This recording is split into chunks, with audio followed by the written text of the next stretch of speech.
Mr Deputy Speaker, and I refer to my entry in the Register of Members' Interests, and I speak as a Vice Chair of the APPG for Sixth Form Education and as a proud Governor of Luton Sixth Form College.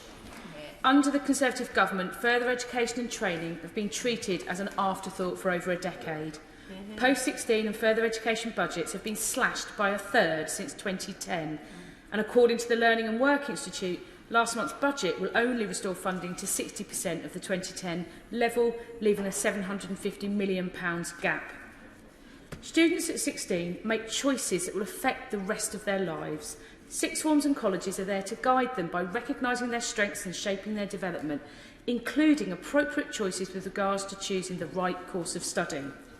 BTEC qualifications are a key option available to students. They allow students to shape their learning, combining academic learning and practical skills and a range of assessment types. And for example, the Health and Social Care BTEC is a practical work-related course that then provides students the option of formal study in the future to become a nurse or a midwife or a social worker, or indeed a more practical approach through an apprenticeship or becoming a healthcare assistant.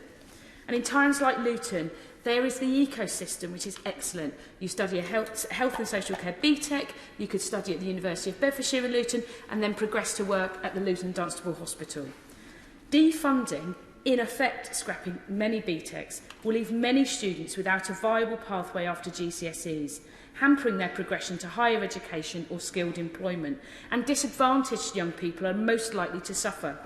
A conclusion from the Department for Education's Equalities Impact Assessment stated that those from SEND backgrounds, Asian ethnic groups, disadvantaged backgrounds and males are disproportionately likely to be affected, and I'm fully aware of how this will impact students at Luton Sixth Form College, where over 70% of students are not white, 70% receive bursaries such as free school meals, and UCAS data from 2020 shows that 92% of BTEC students accepted university offers. Fundamentally, it's a class issue.